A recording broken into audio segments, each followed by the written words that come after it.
Et on va continuer à le laisser tirer les pénaltys pour qu'il marque Ouais. plus de buts.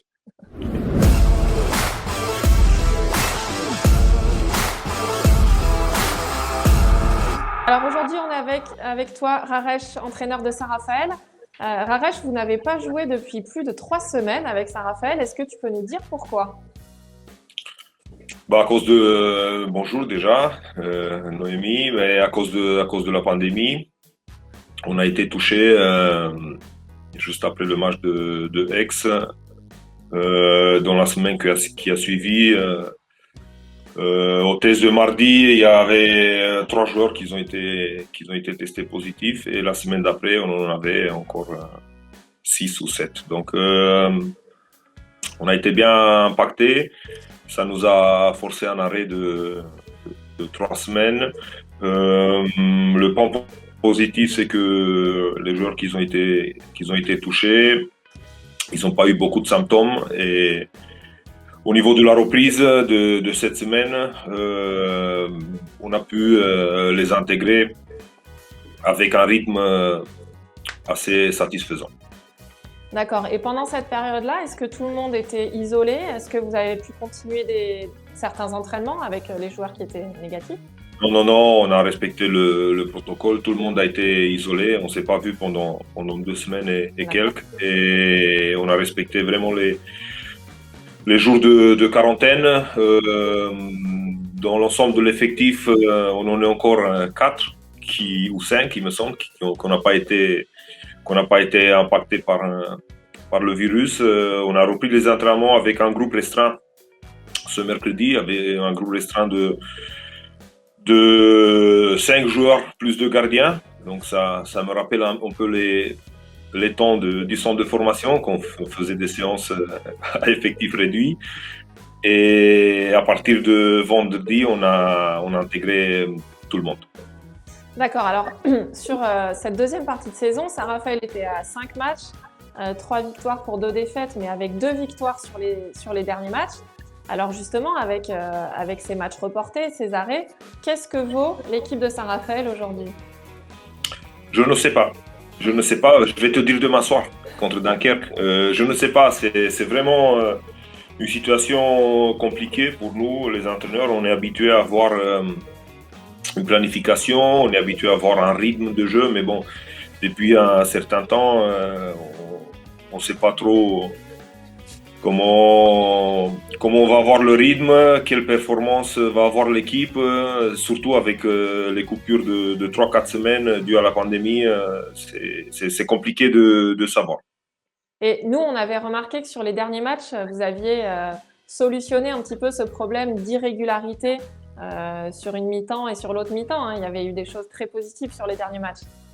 Oui, avant le match de Aix, il y avait aussi 3 semaines sans jouer, dû À la trêve. au TQO, la trêve internationale. Donc, on a plutôt bien réagi. Maintenant, bien sûr que pendant les 3 semaines, pour le match de Aix, l'équipe s'est entraînée collectivement. Maintenant, avec 2 semaines et demie d'entraînement individuel dans le jardin, je pense que la situation va être un petit peu plus compliquée, mais en tout cas, depuis qu'on a repris les entraînements, les joueurs ont bien réagi.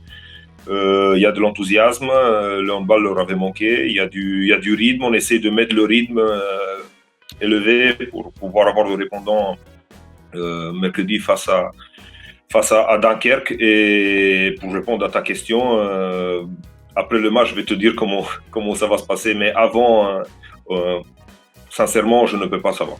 D'accord. Alors, peut-être que tu as eu un peu plus de temps pour regarder des matchs. Est-ce que tu as regardé un match ce week-end? Écoute, pour être sincère, parce qu'on a dit qu'il n'y a pas de langue de bois, Voilà. je n'ai regardé un seul match. Ouais, J'ai regardé le match de Dunkerque-Paris dimanche, parce qu'on va d'accord. jouer Dunkerque mercredi.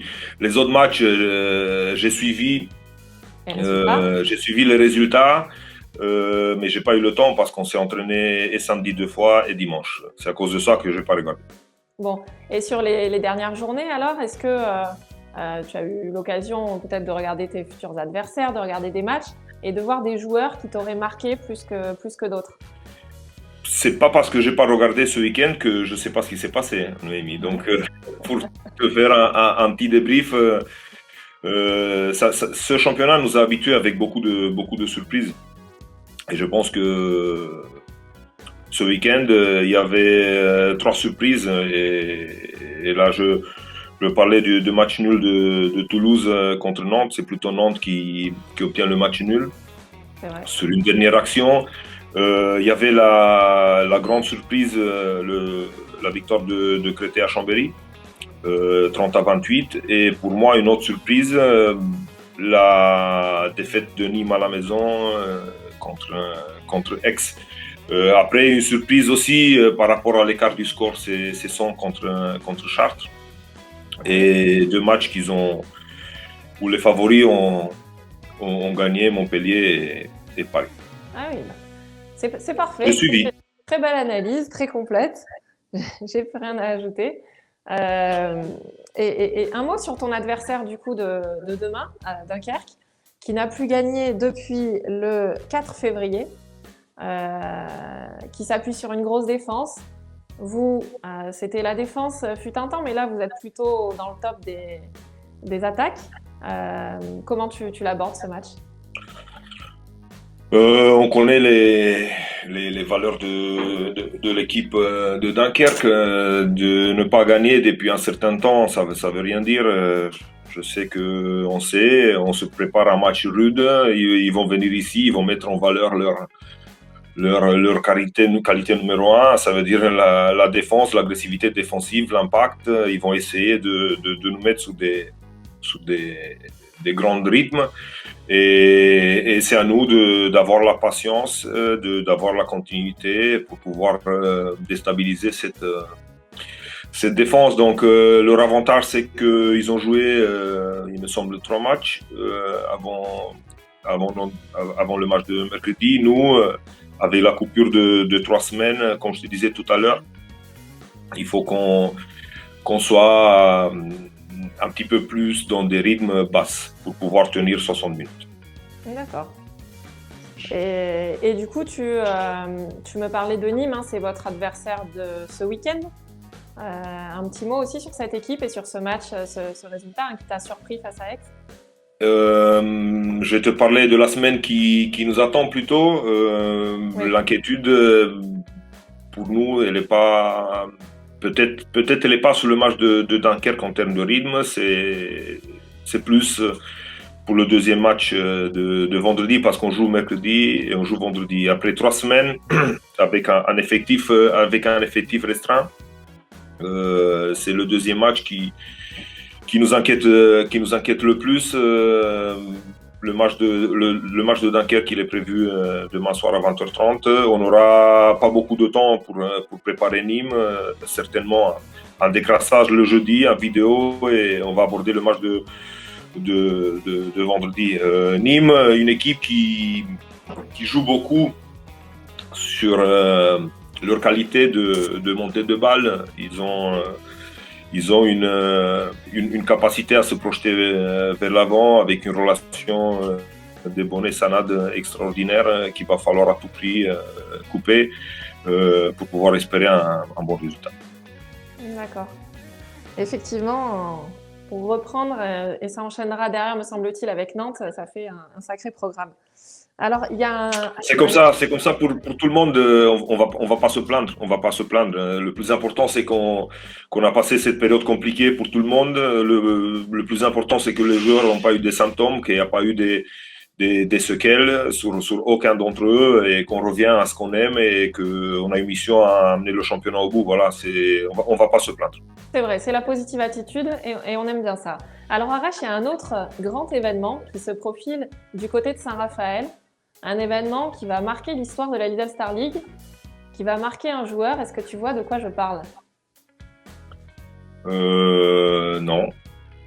Eh bien, tu as un buteur. De Raphaël, peut-être. Voilà, tu as un buteur qui se rapproche d'une barre exceptionnelle de 2000 buts marqués en Lidl Star League. C'est le record absolu, bien sûr, en LNH. C'est quoi les particularités de Raphaël Cochteux? C'est un buteur par excellence et c'est une personne extraordinaire et je pense que Ça, c'est sa force. Il veut à tout prix, saison après saison, match après match, se surpasser, marquer, scorer, aider l'équipe à franchir le palier. Et depuis que je le connais, il est arrivé, il me semble, en 2005. Il a un autre record que personne ne parle. Il a loupé aucun match en championnat. Ça fait quand même une quinzaine d'années, même 16 ans. Et je pense que c'est de ça qu'on doit parler parce que je touche du bois. Quand je parle de ça, il ne se blesse jamais. Incroyable. Au-delà de ses performances remarquables. On suivra ça de près, le décompte de cette barre des 2000 buts à inscrire en Lidl Star League. Et on va continuer à le laisser tirer les pénaltys pour qu'il marque plus de buts. D'accord, pour pouvoir fêter ça à la maison, hein, les 2000 buts marqués. Si on parle un petit peu de toi, Raresh, tu es à Saint-Raphaël depuis 2003, c'est ça? 2004. 2004. Entraîneur adjoint depuis 2014 Oui, et entraîneur principal depuis 2019 oui. avec Wissam Rmam, hein, ton adjoint. Quel genre de binôme vous êtes ensemble? Écoute, on s'entend très bien. On a travaillé ensemble. Wissem, il a joué chez nous depuis 2014, il me semble. On a travaillé ensemble. Même pendant le temps qu'il était joueur, on communiquait beaucoup sur l'organisation défensive parce que bon, c'était un spécialiste de la défense. On avait beaucoup de complicité tous deux. On s'entend très bien, on se partage le travail. Il m'aide beaucoup dans le quotidien, sur le séquençage de match, sur les aspects vidéo. Je pense qu'aujourd'hui, si on parle d'entraîneur principal, entraîneur adjoint, oui, bien sûr, il y a les responsabilités, mais je pense que toutes les équipes et tous les binômes fonctionnent vraiment dans la partage de choses et dans la complicité. Et j'aime ça chez lui parce que il est volontiers dans le travail et on se complète beaucoup. Bon, on vous souhaite le meilleur. Raresh, on ne va pas te garder plus longtemps parce qu'on a bien compris que le programme était bien chargé sur les semaines à venir. Vous qui nous regardez, sachez que dès ce soir, il y a du handball. Ça commence même à 16h avec Paris-Istres et à 20h Toulouse face à Cesson. Tout ça, c'est sur LNH TV. Et ce soir, à 20h30, Nîmes reçoit Nantes sur Beansport. Raresh, tu vas regarder quoi, toi? Tu nous donnerais quoi comme conseil de match à ne pas manquer? Aucun match. Je vais regarder ce soir aucun match. J'aime bien rester concentré sur l'analyse que j'ai pu faire sur les matchs de Dunkerque. Donc, le seul match que je vais regarder, ça va être demain soir, Dunkerque contre Saint-Raphaël. Avant notre match, j'aime pas me perturber en regardant d'autres matchs. Je comprends. Alors, vous l'aurez compris, hein, pour suivre Saint-Raphaël, c'est demain soir à 20h30 qui recevra Dunkerque et ce sera également sur Beansport. Nous, on se retrouve mardi prochain pour parler de tout ce qui se sera passé d'ici là. Prenez soin de vous. Merci Raresh, bon match. Merci et à bonne vous. semaine. Salut. Merci. Au revoir.